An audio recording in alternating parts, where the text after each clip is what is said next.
wabarakatuh. Kali ini kita akan membahas tentang persebaran flora dan fauna di Indonesia beserta upaya pelestariannya.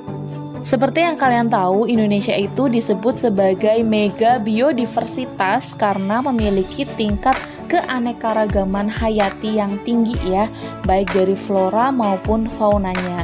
Dan perlu kalian tahu bahwa diperkirakan hampir 30% spesies yang ada di bumi ini terdapat di Indonesia, walaupun memang penyebarannya tidak merata di seluruh pulau. Nah, bagaimana dengan persebaran flora dan fauna di Indonesia? Mari kita simak di video kali ini. Pertama, kita akan membahas tentang persebaran flora di Indonesia. Nah, flora di Indonesia ini tercakup dalam kawasan Malaysiana yang terdiri atas Indonesia, Filipina, Malaysia, Kepulauan Solomon, dan Papua Nugini. Dari berbagai pulau di Indonesia, untuk keanekaragaman tumbuhan yang paling tinggi kita temukan yaitu di Kalimantan ya. Sedangkan di daerah Jawa, Sulawesi, Maluku, dan Kepulauan Sunda itu memiliki keanekaragaman tumbuhan yang paling sedikit. Sebagian hutan di Indonesia merupakan bioma hutan hujan tropis yang dicirikan dengan adanya pepohonan yang berkanopi rapat ya, dan banyak tumbuhan liana atau tumbuhan yang tumbuh memanjat. Nah, contohnya itu adalah tumbuhan misalkan durian, mangga, sukun, dan rotan ya. Nah, adapun tumbuhan endemik atau yang khas ya yang bisa kita temukan di Indonesia yang terkenal yaitu contohnya Rafflesia arnoldi ya di Sumatera Barat. Terus kemudian ada anggrek hitam di Kalimantan Timur. Sebelum kita membahas tentang persebaran fauna atau hewan di Indonesia, perlu kalian tahu dulu ya bahwa flora dan fauna di Indonesia itu dibagi menjadi beberapa tipe berdasarkan adanya garis hayal. Nah, jadi pada tahun 1859 ada seorang ahli zoologi berkebangsaan Inggris ya, namanya itu adalah Alfred Russel Wallace. Dia menetapkan dua wilayah utama persebaran fauna di Indonesia. Nah, Wallace itu membuat garis pemisah yang abstrak ya. Jadi mulai dari Selat Lombok ya ke utara hingga Selat Sulawesi dan Filipina Selatan. Jadi kenapa sih perlu dipisah? Ternyata berdasarkan pengamatan bahwa fauna yang ditemukan di Pulau Lombok itu berbeda dengan fauna yang ada di Pulau Bali ya. Meskipun secara geografis sebenarnya letak antara kedua lokasi itu kan sangat berdekatan. Nah, garis Wallace ini memisahkan jenis fauna Indonesia bagian barat atau daerah oriental dengan bagian timur atau daerah Australian. Nah, daerah oriental sendiri meliputi ada Sumatera, Jawa, Bali, Kalimantan, dan Madura. Sementara itu, daerah Australian meliputi Sulawesi, Papua, dan pulau-pulau di sekitarnya. Nah, selanjutnya ada ahli zoologi yang lain yaitu adalah Max Wilhelm Carl Weber yang menemukan perbedaan yang kontras ya, bahwa fauna yang ada di Pulau Sulawesi itu berbeda dengan fauna yang ada di Kepulauan Maluku dan Papua ya. Sehingga Weber membuat garis hayal lagi ya yang dinamai garis Weber. Jadi garis Weber ini berada di sebelah timur Sulawesi ya, memanjang ke arah utara hingga ke Kepulauan Aru ya. Sehingga garis Weber memisahkan fauna Indonesia bagian timur dan tengah ya. Oleh karena itu, Sulawesi merupakan wilayah peralihan yang memiliki hewan-hewan peralihan antara wilayah oriental dengan wilayah Australian. Sebenarnya ada satu lagi yaitu garis Lydekker yang dikemukakan oleh Richard Lydekker. Nah, garis Lydekker ini merupakan garis hayal yang digunakan sebagai batas paling barat dari fauna tipe Australia ya, dan juga memisahkan antara daerah Wallacea dengan Australia dan Papua Nugini di sebelah timur. Nah, sehingga persebaran fauna di Indonesia bisa kita bagi menjadi 3 tipe ya. Yang pertama adalah fauna daerah oriental. Nah, daerah oriental sendiri nih ya, tadi sudah saya jelaskan meliputi Pulau Jawa, Bali, Sumatera, dan Kalimantan.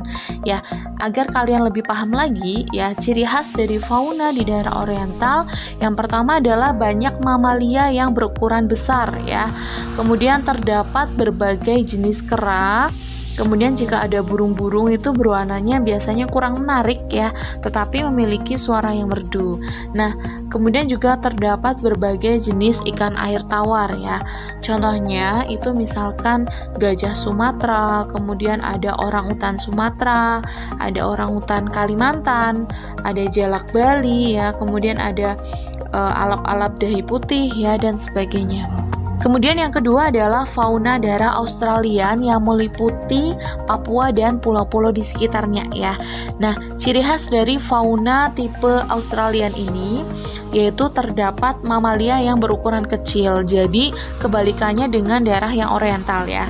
Kemudian banyak sekali hewan berkantong dan tidak ditemukan adanya spesies kera. Dan juga untuk burungnya biasanya berwarna-warni, namun suaranya itu kurang merdu ya. Contohnya misalkan ada kanguru pohon, ada kuskus, ada landak Papua ya. Kemudian ada burung cendrawasih misalnya. Next, kemudian ada fauna daerah peralihan ya. Nah, ini meliputi daerah Sulawesi dan Kepulauan Nusa Tenggara ya. Nah, fauna daerah peralihan terdiri atas hewan-hewan yang endemik ya, atau yang khas yang hanya ada ditemukan di pulau tersebut. Contohnya misalkan ada musang coklat Sulawesi, ada babi rusa, ada anoa darat ya, ada maleo, ada rangkong Sulawesi, dan ada komodo. Setelah mempelajari persebaran flora dan fauna di Indonesia, tentunya kita sebagai generasi bangsa harus tetap menjaga kelestarian dari keanekaragaman hayati yang ada di Indonesia ya. Nah, ada beberapa upaya pelestarian keanekaragaman hayati yang dapat dilakukan ya. Yang pertama adalah pelestarian secara in situ dan kemudian secara ex situ.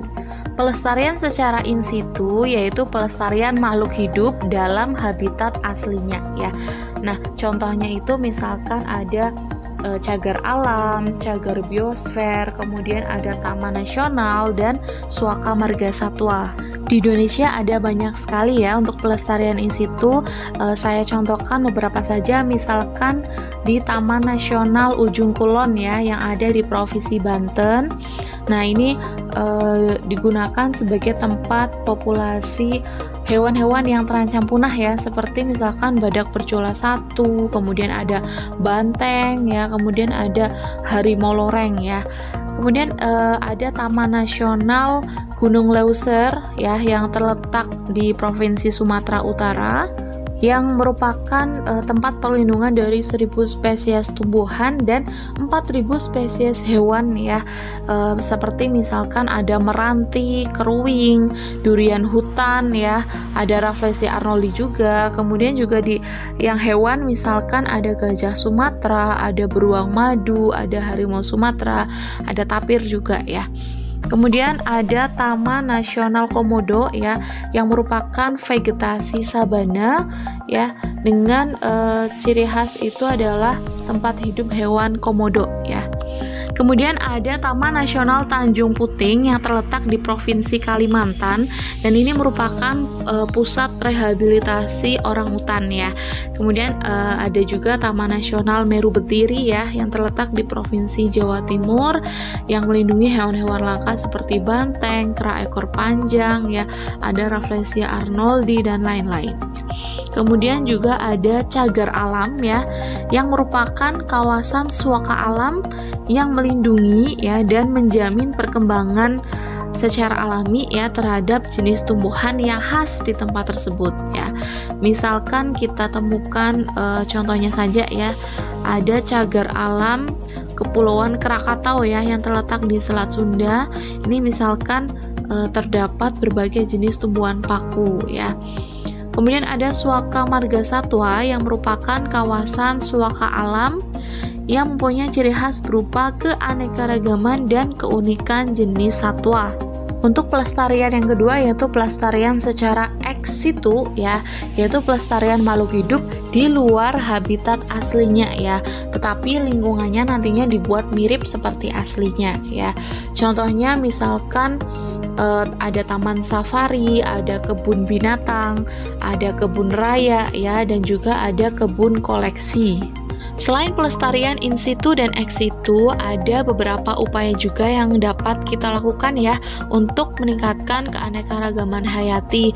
Misalkan dengan cara reboisasi ya atau penghijauan, kemudian pembuatan taman-taman kota ataupun penebangan pohon ya dengan menerapkan sistem tebang pilih dan tanam kembali.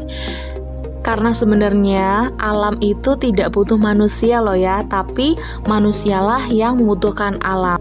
Sekian video kali ini, semoga dengan mempelajari keanekaragaman hayati di Indonesia dapat meningkatkan rasa syukur kita kepada Allah Subhanahu wa taala dan tentunya tetap menjaga kelestarian dari alam kita. Terima kasih dan salam biologi.